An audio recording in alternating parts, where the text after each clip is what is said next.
fois, oui, c'est déjà le cas en grande partie avec l'APA, avec la médicalisation des services et des établissements. Mais on sait que dans les deux cas, il y a des restes à charge importants pour les familles, pour lesquelles, aux côtés des solidarités familiales qui doivent subsister, moi je crois à des logiques de solidarité nationale qui garantissent aussi une égalité de traitement partout sur le territoire national. C'est d'ailleurs un des objectifs de la loi d'adaptation de la société au vieillissement, avec le relèvement des plafonds et des barèmes pour l'APA, ou même avec la reconnaissance d'un droit au répit pour les aidants. Et dans les deux cas, c'est financé par une mesure de solidarité nationale.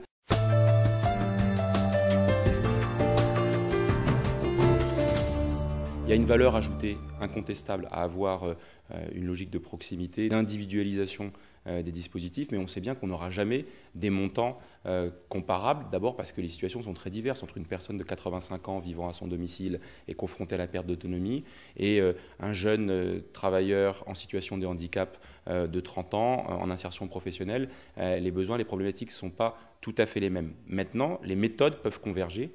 C'est la raison pour laquelle je pense qu'on a des outils communs qui peuvent le permettre. Et puis par ailleurs, je pense qu'on doit avoir comme horizon celui de faire tomber à terme la barrière d'âge des 60 ans. Pour moi, ça demeure un objectif. Je suis lucide sur la contrainte budgétaire que ça représente, mais je ne veux pas m'interdire par principe de tendre, et je préfère le faire en partant des situations individuelles plutôt que d'afficher un droit uniforme qui laisserait penser que les situations sont totalement comparables.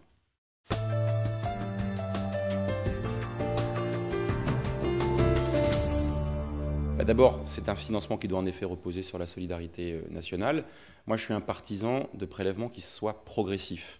Et donc, si on dit que ça doit être un financement par la solidarité nationale, il y a un outil aujourd'hui qui est la CSG. Moi, je plaide que dans le cadre d'une réforme fiscale globale qui introduirait de la progressivité de la CSG, on puisse ainsi le mettre en place.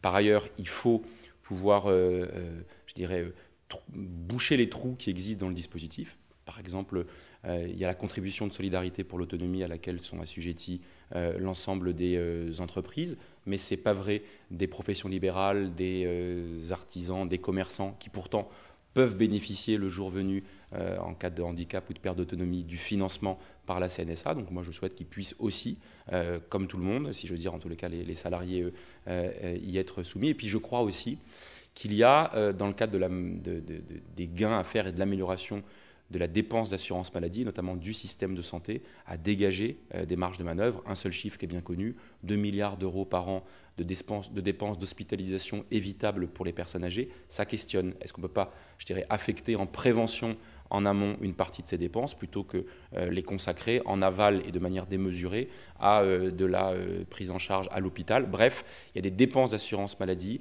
il y a de l'amélioration du système de soins dans une logique de prévention, dans une logique de médecine de proximité, dans une logique de parcours qui permettent d'éviter des dépenses coûteuses quand elles sont exclusivement curatives et en aval.